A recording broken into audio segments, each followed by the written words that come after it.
Okay, so welcome back. So today we're going to start talking about calculus. So obviously this class is pre-calculus, and the idea is to kind of lead in toward calculus. So the last three lectures of this course are going to be talking about kind of an introduction to calculus, so that if you do kind of eventually take Calc 1, that you'll have kind of an idea of what you're getting into. Also, I think it's kind of an interesting topic. I think if you're in a course called pre-calculus, you should know at least the basics of what calculus is. So that's what we're going to start off with. Is this lecture I'm going to introduce you to the two main ideas of calculus, or at least the two main tools of calculus. So what is calculus? Okay, so I was watching some YouTube videos to kind of get some ideas on how to motivate this. And one of the YouTube videos I saw called it, kind of summed it up as the mathematics of change.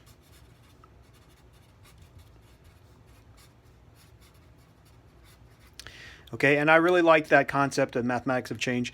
Basically, the two main ideas that we have are rates of change.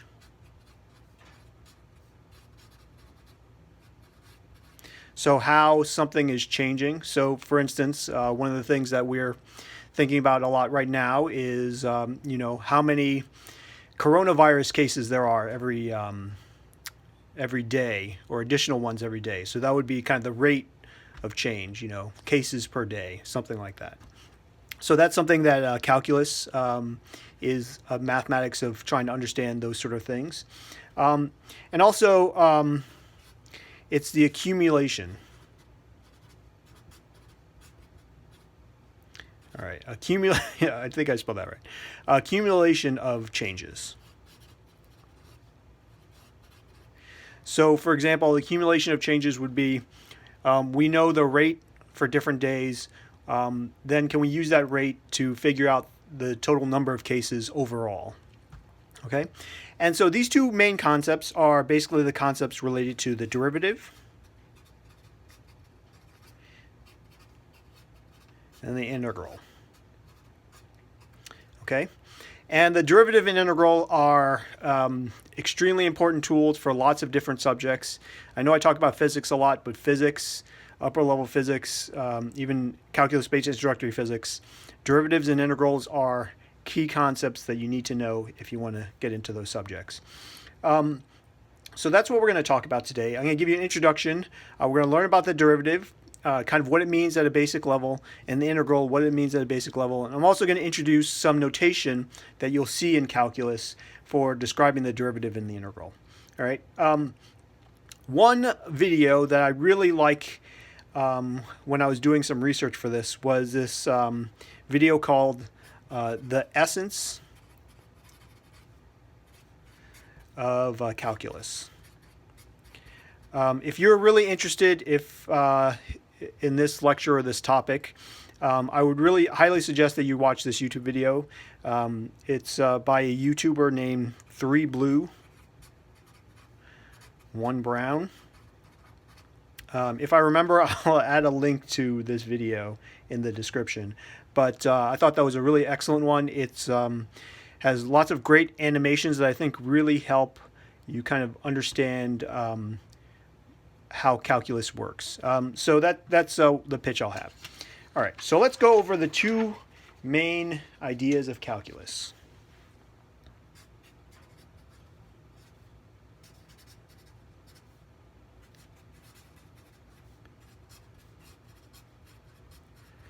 Maybe ideas isn't the right thing to say, but maybe tools, ideas, tools, something like that.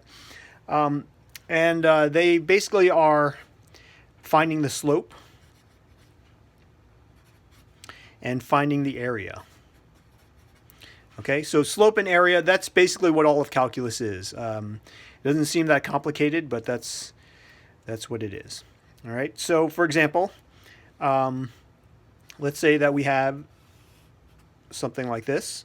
We have our x and y axes. I'm just going to draw the first quadrant here, and we have some line, right? All right, so we want to know the slope of that line. So what we would do is we'd find 2 points. And let's say that we know the coordinates of these points. Here, I'll do them in separate colors. Let's say this point is at 5, 4. And this point is at 2, 3. All right. So the whole idea of the slope, sometimes you see it written as M, is delta y over delta x, or sometimes you see this written as the rise over the run. So you would look at connecting these 2 points, you just kind of like draw a horizontal and a vertical. So if we look at this, it goes from 3 to 4, so the rise is 1. And then the run is kind of this horizontal motion between these points. In this case, it'd be 5 to 2, that would be 3. Right? So you move 3 in the x and 1 in the y, and that would be your slope. So the change in y, the rise, would be 1, and the run would be 3. So the slope would be 1/3. All right. So you're going to have a homework problem that does something like this. So that's the slope. That's the basic idea of what you do in one of the main kind of things you do in calculus, although obviously it gets more complicated, and we'll talk about that in a second.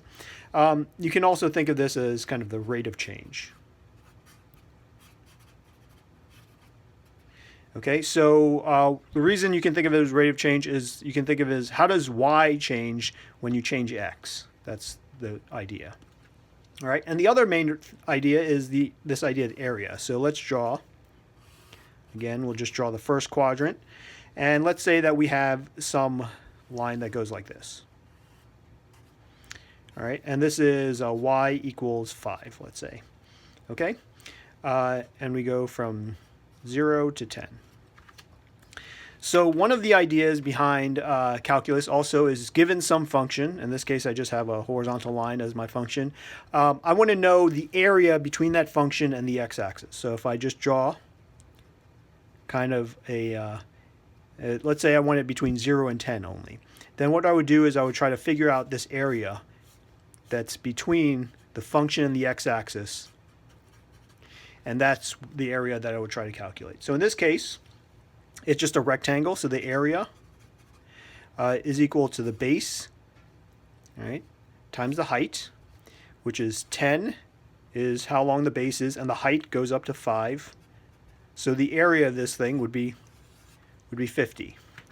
Okay, that's what that is. And again, one of the ways you can think of this is kind of like the accumulation of change.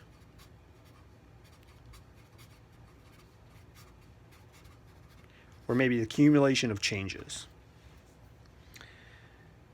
All right, so those are kind of the most basic ideas, but given some function, find its slope. Given some function, find the area between the function and the x-axis. And that's the majority of what calculus is. Now, the idea behind this, though, is that what mainly calculus deals with is determining these two things. These are called derivatives and these are called integrals for any function. So a lot of what calculus is just given all kinds of functions, how do you find the slope and how do you find the area? All right, so let's say that we have something more complicated. Let's say we have something like this. All right, so obviously that's a little bit more complicated. The idea behind this is you're given some point. What you can do is you can figure out the slope of the point. So there's some line, which is called the tangent. We're going to talk about that in a second. But the idea behind this is that you can find the slope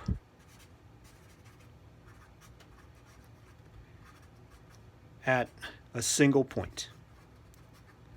All right, and finding the slope at a single point that has a special name, it's called the derivative.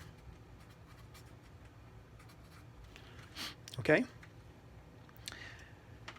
And then also, again, if you take calculus, it could be, I guess, something maybe, any arbitrary function. Again, I'll just draw one that kind of looks like this. And then, again, you could figure out the area under the curve. So it's the area between the function and the x-axis. So when you look at something like this, obviously that's not going to be a base-time site. It's going to be a lot more complicated than that. You're going to have to use more advanced methods to figure out this area, but that's what calculus is about, right? And this is called an integral. Okay? So I think a lot of people get really scared of calculus. People have had a lot of bad experiences. But if you just think about it kind of an overview, really what it is, it's finding derivatives, finding slopes, finding integrals, finding areas. And that's the main idea that I hope you will kind of leave this lecture today. And we're going to go through some of the basic concepts related to doing those in kind of more general ways. All right, so let's start off by talking about derivatives.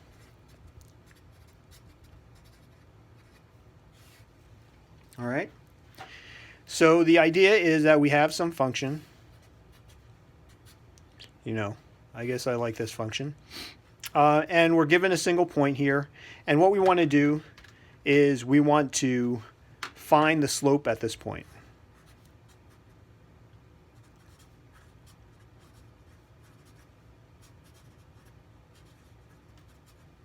Okay?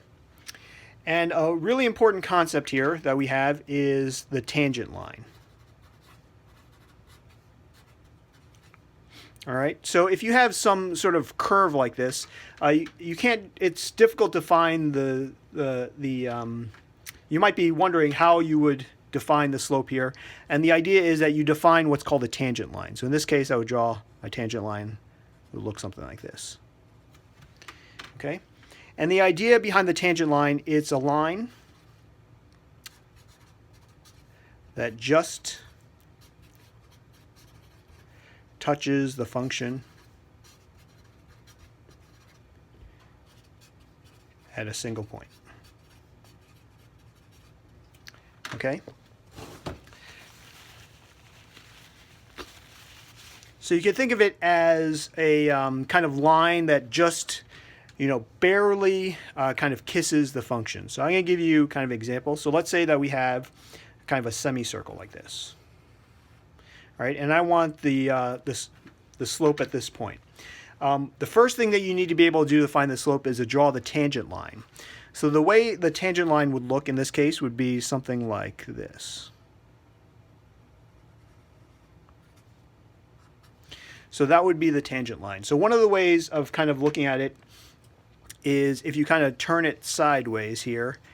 What it should be is kind of conceptually is that you can kind of see that you have this line and then the curve kind of symmetrically kind of curves away from that line equally on both sides. So you can see that maybe it kind of creates like a little angle there. Those angles should be symmetric if you look at that of that tangent line. All right.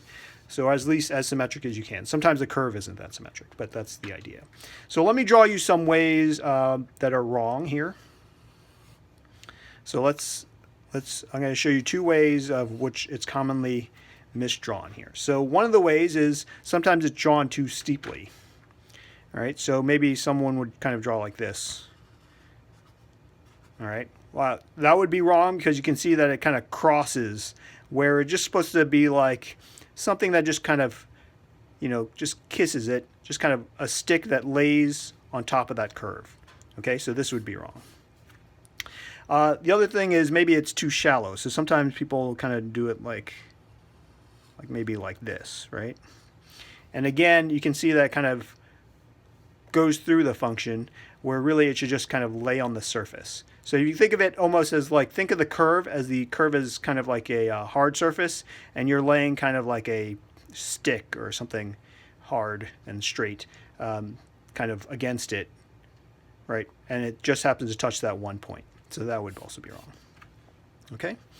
So on your homework, I give you some graphs, and I ask you to draw the tangent line. All right. So here, I'll just start a new page. So let's say, again, let's start off with this. All right. So let's say we have this point, and we want to draw a tangent line.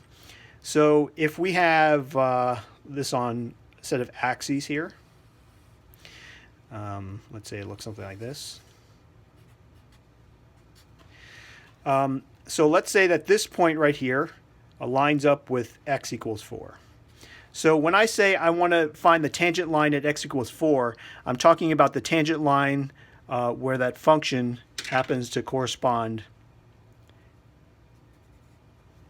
intersect this kind of vertical line that goes through x equals 4. So that means the coordinate for that point has x equals 4 and y equals something. All right, so if I'm going to draw the tangent line here, again, I want to try to just kind of barely touch it and make sure that when I go through, it's kind of symmetric. The curve is going to kind of symmetrically pull away on both directions. So it's going to be something like this. Okay, so something kind of like that. And again, the idea behind this is not that this is an art class or something like that, but make it kind of make an attempt to try to draw it. So let's say that I want another one. Let's say at x equals 1. And again, the idea is if I want the tangent line at x equals 1, kind of draw a line, vertical line from x equals 1, figure out where it touches, right? So it touches right here. And then I would try to draw my tangent so it just touches that line. So again, sometimes it's helpful for me to kind of rotate the paper a little bit.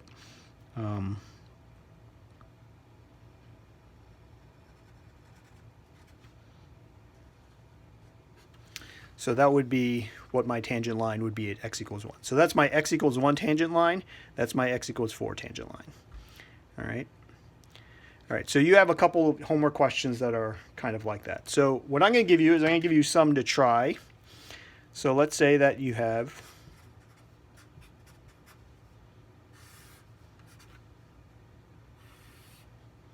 again, let's just stick to the same shape here. Let's say we have x equals 0. So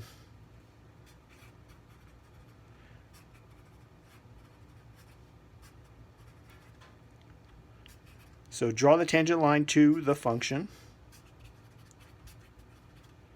at x equals 0. Okay, I'm sorry. And then why don't you try another one? I'll just draw a new one here. It'll just be the same old shape. And let's draw the same tangent line. Let's call it x equals minus 3. So again, tangent line, x equals minus 3. Okay, so why don't you look at those two? I'll count to 3, and then you try to draw the tangent line.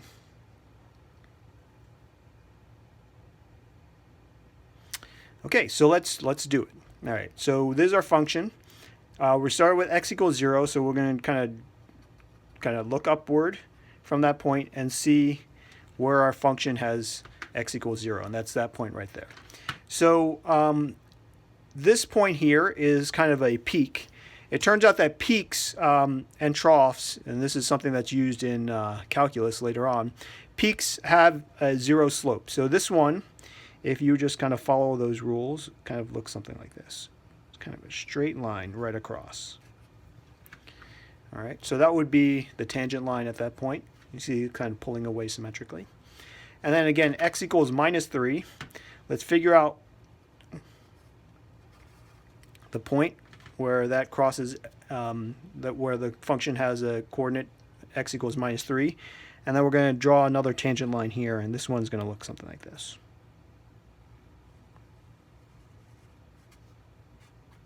So that would be the tangent line at x equals minus 3. And again, you can kind of see what's happening here is that kind of if this were, let's say, a rock or something and you pushed like a stick against it, kind of as you kind of wound your way around, the slope of the stick would be the slope of the tangent line. Okay, so I'm going to put it up here, but there is a important concept related to the magnitude of slopes. Okay, so basically, if it goes up and to the right, that's a big positive slope. All right, And then if you have kind of up and to the right, but maybe it's a little bit flatter, that would be a kind of a small positive slope. If you see it flat, that's going to be zero slope. And then if you see it going kind of down and to the left, that's going to be a small negative slope.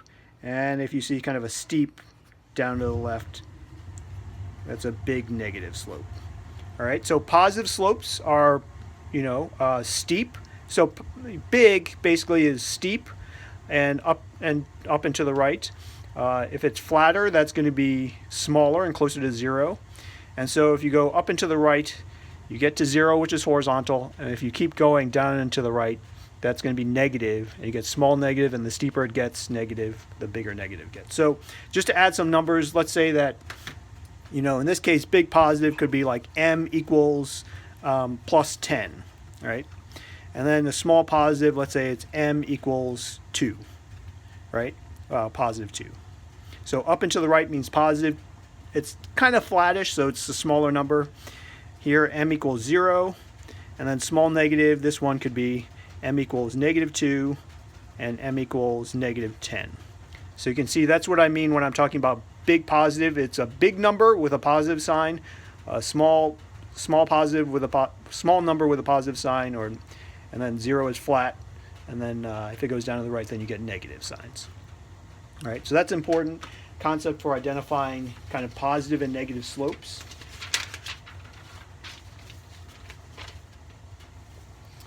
All right, so that is the idea, the tangent line. So we're going to get into some notational issues.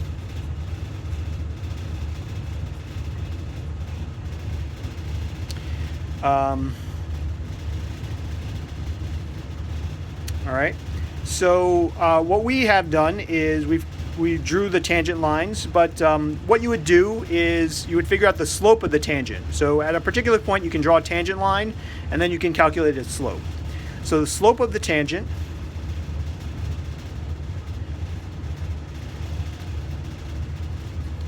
at a point on the function when x equals 3. So I just picked 3 as a number, but it could be any number. So the notation you would have, the slope of the tangent, would be this.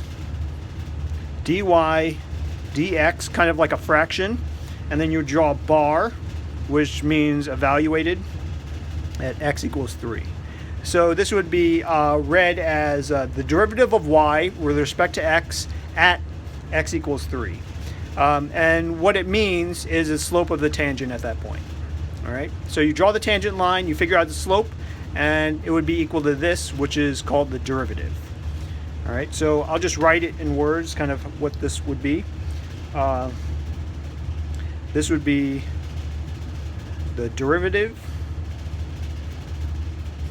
of y with respect to, so that WRT is short for with respect to, x at x equals 3.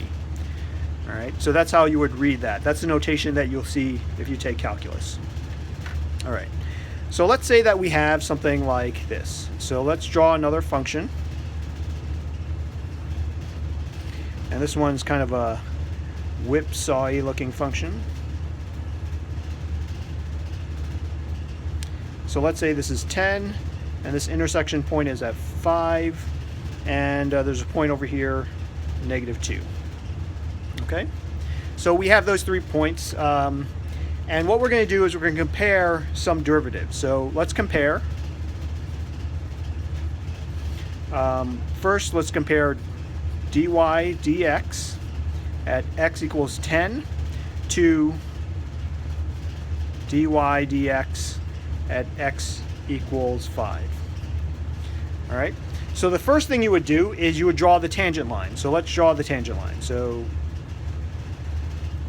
if I draw the tangent line here at x equals 10, I get, that's kind of at the peak, so I'm going to get kind of a flat tangent line.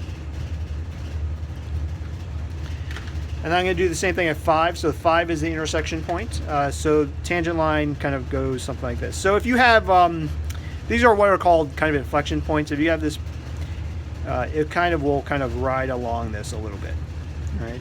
So if the portion where your point is kind of straight, it might kind of like ride along it or actually like go through it a little bit. So that would be my tangent line at 5. Those are a little bit trickier.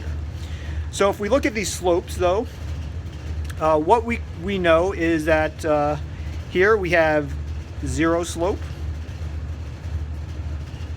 right? Because we have a kind of a flat tangent line.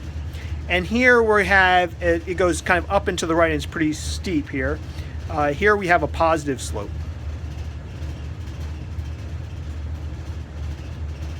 Right? And because it's kind of up and to the right and steep. So when we look at those two things, the derivative at x equals 10 is 0. The derivative at x equals 5 is going to be some positive value. I don't know, positive 7, let's say. So if we look at these two things, when we compare them, what's going to happen here, I'll use green, is this is going to be 0, this is going to be some positive number. So that means that this derivative has to be greater than this derivative has to be less than that one. So I'll just put a negative, less than symbol between them. All right?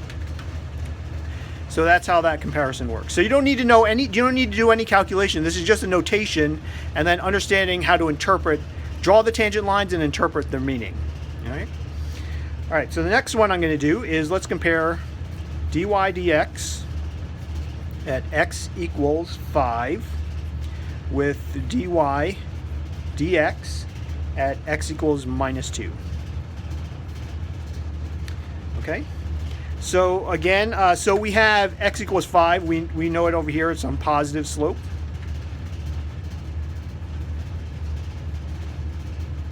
All right. Now we need to figure out the slope at x equals minus 2. So let's look at this point here. So again, let's draw a vertical line. This vertical line happens to go downward. But we look at that point and we draw our tangent to that point. It's going to look something like this. Okay, and when we look at that line, it goes down and to the right. So that's going to be a negative slope because it goes kind of like this. Down and to the right is considered negative. All right, so we have a positive slope and we have a negative slope.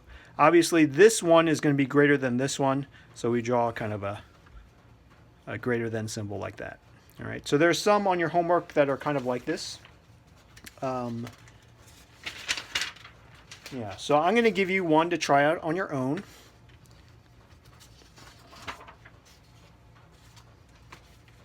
So when I was taking calculus, I don't know, I kind of got a kick of out of using the kind of notation. You know, you just feel like you're doing something important when you're using a fancy notation, I think. So I kind of enjoyed doing that sort of thing. So let's say that we have this. So let's say we have some sort of parabola.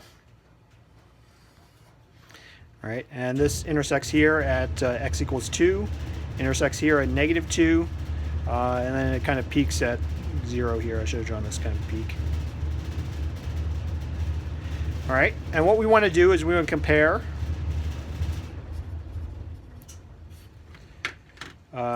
first, what colors did I use here? I used blue. All right, dy dx evaluated at x equals 0 and dy dx evaluated at x equals 2. And then we want you to compare dy dx at x equals 0 with dy dx x equals negative 2. Okay, so again, this is all about just interpreting that notation. You might be thinking like, well, aren't there more direct and straightforward ways of asking the question that is less confusing? And basically the idea is that later on, when you're starting to get into more advanced things, having kind of a compact notation that you can interpret turns out to be really valuable. So you try this, and then we'll do it together. All right, so let's draw these tangent lines here. So let's do x equals 0, right? So x equals 0 is this point. I meant to draw it as kind of a peak, but so it's going to be kind of a flat tangent line at x equals 0. So this one right here, this is going to be 0 slope because we have a horizontal line. And then x equals 2. It intersects at this point, so it'll be something that looks kind of like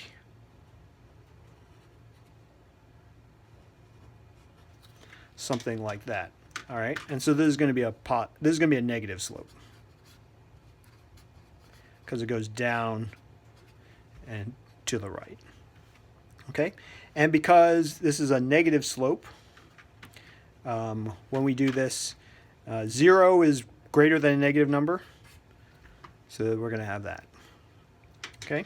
This next one, we have x equals 0. We already know it has 0 slope. And then we're going to look at this one, x equals minus 2. That's where the point is for x equals minus 2. And then we'll draw a tangent line to that. Okay. And there we have a positive slope, because it goes up and to the right. All right, and so we have positive slope and a 0 slope. So the positive value is going to be greater than the 0 value. Okay, so you have some of those on your homework as well. All right, so that is the basics of derivatives, drawing tangent lines, finding the slopes of tangents. That's the whole idea. So next, I'm going to pull out my graph paper, because we're going to talk about integrals and areas. All right, so this is the area under the curve. This is the other main goal of calculus, is calculating areas under the curves. We call these integrals. Okay, so let's draw some graphs here. So here,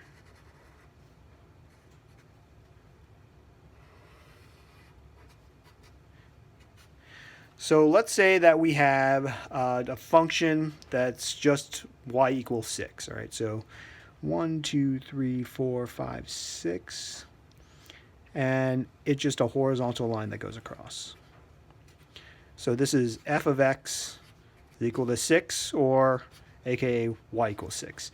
And again, a lot of times if you see f of x, it's a good way of thinking about that is basically like treat f of x kind of like y, the y value. All right, and the whole idea behind this is the area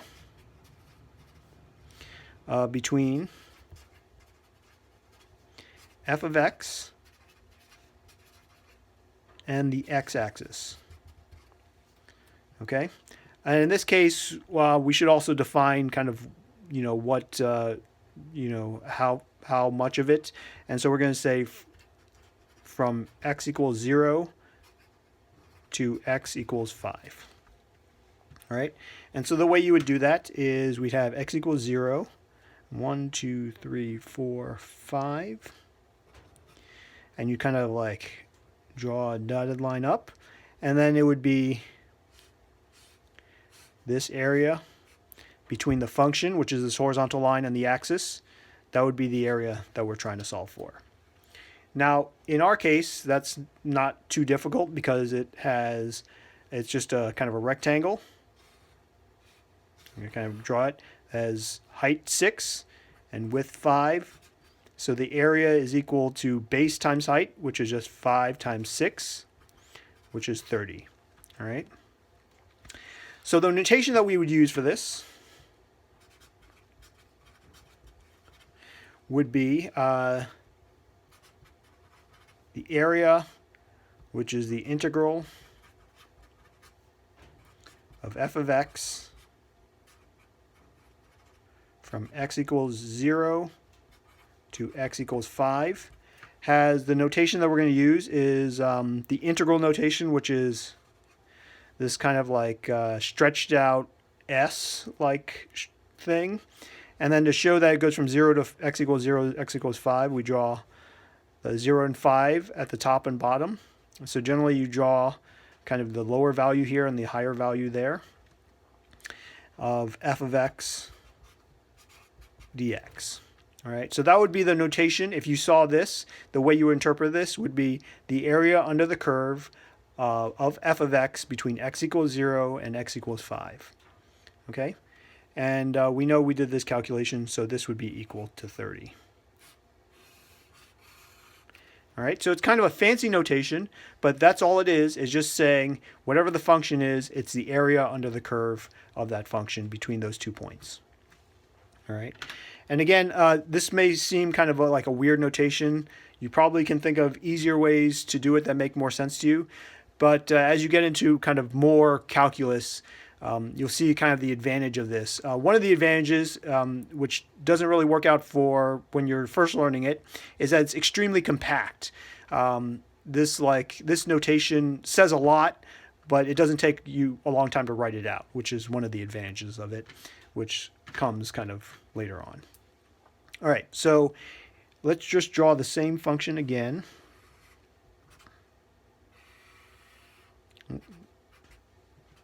Let's make believe it kind of followed that line here. I guess I'll try to fix it. There we go. All right, and we have the same one. 1, 2, 3, 4, 5, 6. Actually, I'm going to draw this function in blue. So let's say our function is this. So we have our function, and what we want to calculate this time is something a little bit different. I'll use different color here. So I want to evaluate the function integral from 3 to 5 of f of x dx. Okay? And so that's going to be a little bit different because before I went from 0 to 5, now I only want to go from 3 to 5. So how does that look? So let's go from 3 to 5. 1, 2, 3, 4, 5. So instead of using that whole area, I just want the area between x equals 3 and x equals 5, which gives me this kind of long, skinny rectangle. So with different kind of endpoints, I get a different rectangle. So my rectangle looks something like this. And now if I look at this, the width is 2 boxes, and the height is still 6. So this is going to be base times height, which is 2 times 6, which is going to be equal to 12. So the integral of f of x dx from 3 to 5 is equal to 12. I guess I use red. Okay? So you have to pay attention to these endpoints because that basically changes what area you're trying to solve for. Okay? So the next one I want to show you is, they don't all have to be rectangles. So I'm going to draw you some triangles.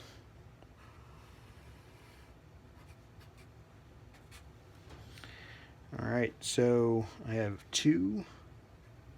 Actually, it goes negative here. And then we'll draw this like this.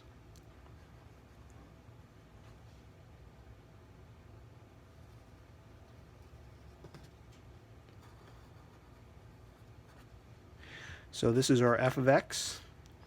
And this function, let's call it, it's x plus 2. So it's just the, that diagonal, but just shifted up 2 units. All right. And the thing that I want to calculate is I want to calculate f of x dx. But the limits I want to use, I want to go from -2 to +3. All right. So that's where I'm going to start off here. So this is -2. And I go 1, 2, 3. So the area that I want is between the function and the x-axis between -2 and 3. And what you can see here is that I formed a triangle. So if I have a triangle with a base and a height, the area if you remember the area for a triangle, it's 1/2 base times height. So in this case, my base, I can just count this, 1, 2, 3, 4, 5. And my height is 1, 2, 3, 4, 5. So when I calculate this, it should be 1/2 times 5 times 5 is 25 divided by 2 is 12.5. So therefore, the answer is the integral is equal to 12.5. So that would be the value of the integral of f of x dx from -2 to 3. Okay, so that's not too bad. So we have rectangles and we have triangles. There are two more things I want to show you here, two other variations of this. So I'm going to draw the same exact thing. I'm going to show you some variations.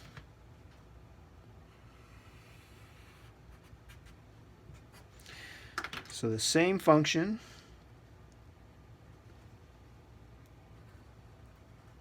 This one just happens to kind of go along the diagonals.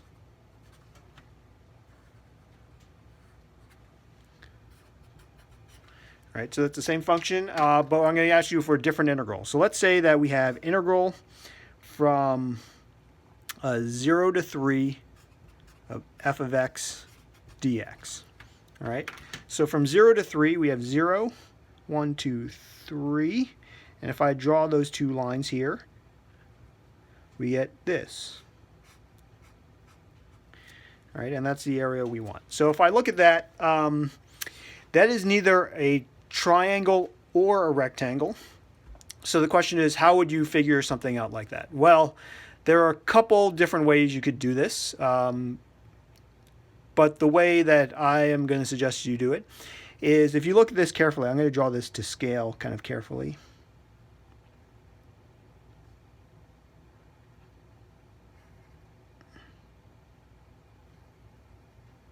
Yeah. This is our shape here. It turns out that we can turn this into two things. We could turn this, if we draw a line right here, we can turn it into a triangle and a rectangle. So it's a triangle that looks like this. And it's a rectangle that looks like this.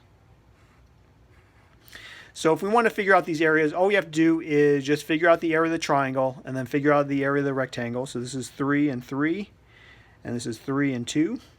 So the area is going to be of the triangle is 1/2 base times height, 3 times 3, 1/2, 3 times 3, and then plus for the rectangle is base times height is 3 times 2. All right, I'll just use the same notation here. And so 3 times 3 is 9, divided by 2 is 4.5. 3 times 2 is 6. So the area, total area under this curve is going to be equal to 10.5. Okay, so this is 10.5. And that's what the integral is equal to. Okay, there are other ways that you could have done this also. It's possible that you could have figured out the kind of area of the large triangle, which is basically what we did over here, and then subtracted the area of this little triangle over here, which would just be area 2. So it'd be 12.5 minus 2, which would still give you the same answer. So you could think of it as like two triangles where you kind of cut off the end of that big triangle, and then so figure out the area of the big triangle and how much area you subtract by cutting off that little piece. Or you can think of it as a rectangle and a triangle stacked together. Right? Both ways will give you the right answer. Okay. There's one other variation I want to show you, and then I'll give you one to try on your own. Okay, so let's draw this.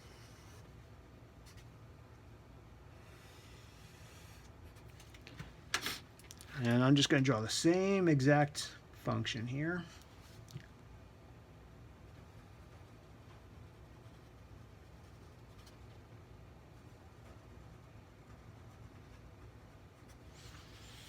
All right, so this is f of x. There are x and y. And this time what I want is I want to evaluate this integral from -5 to 5. Okay?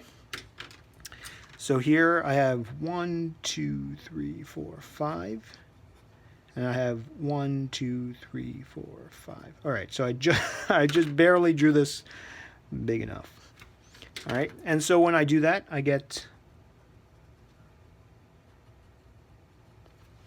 okay, and my area looks something like this.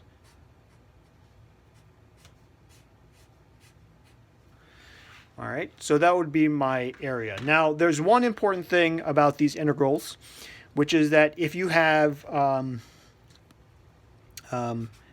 area that's under the x-axis, area under the x-axis is considered negative area.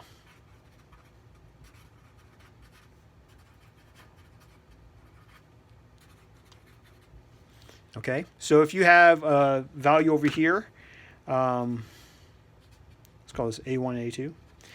This is going to be a negative area, so you have to subtract this from your total, and this is going to be considered a positive area. All right, so let's do this. So we're going to have a big triangle like this.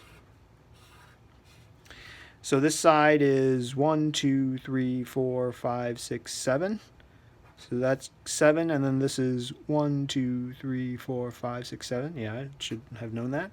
And then we're going to have our negative triangle, which is going to look something like this. And this one is 1, 2, 3, 4, 5.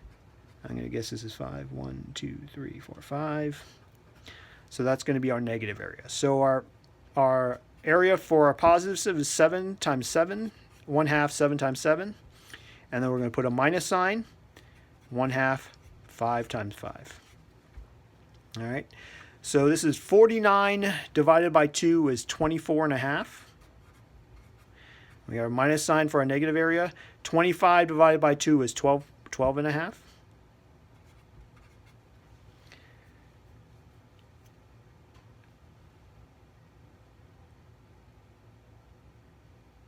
Oh, I drew this.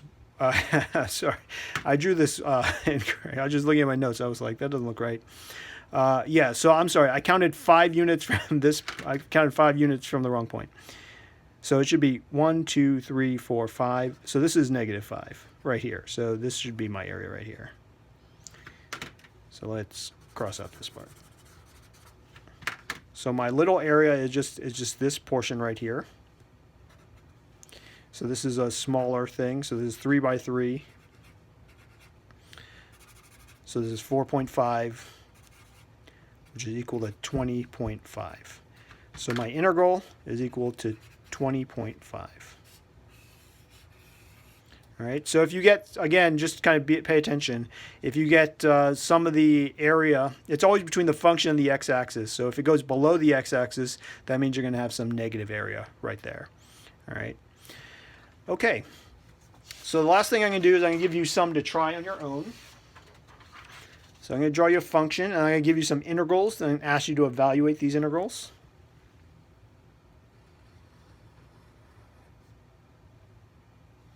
I'm going to draw it big.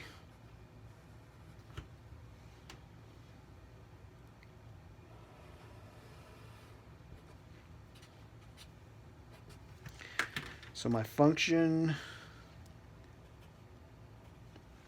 goes there. It goes up 2 over 1. Over 1 down to. All right, so this is my. All right, I didn't exactly hit those points as well as I would have liked, but that's my f of x. Okay, and here are my integrals. The integrals I want. The first one is 0 to 1. F of x dx. My second integral I want is -2 to 0, f of x dx. And the third one I want is -2 to 2 of f of x dx. Okay, so why don't you try those? I'll give you a second, and then we'll go over them.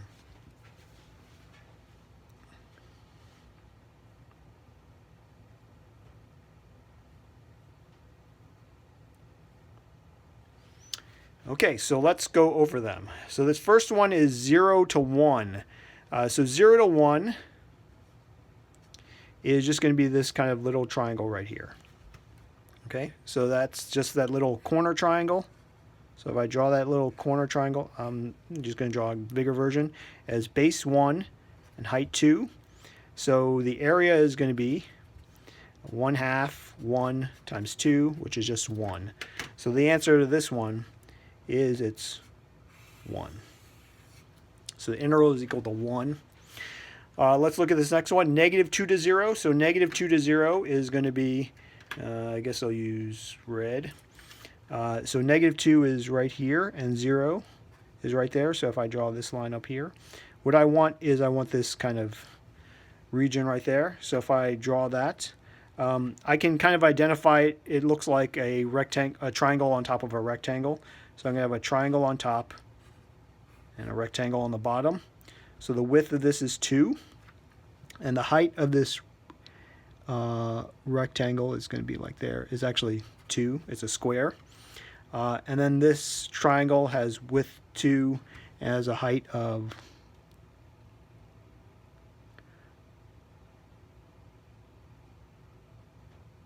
it has a height of 4. I'm sorry, just the way I drew this, it made it kind of hard to see. 1, 2, 3, 4. Yeah, 4.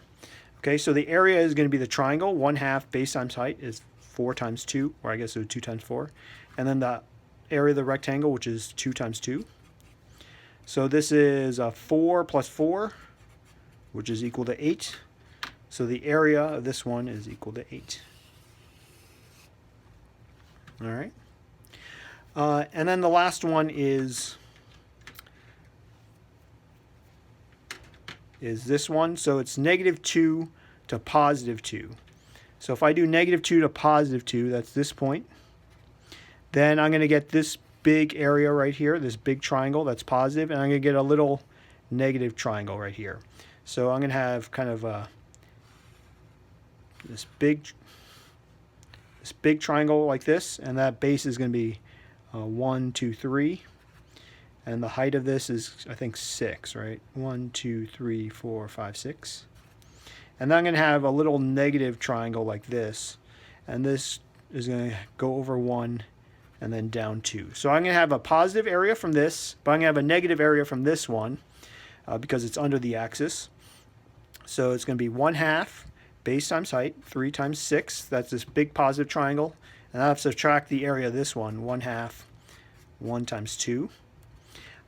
So this is 9 minus 1, which is 8.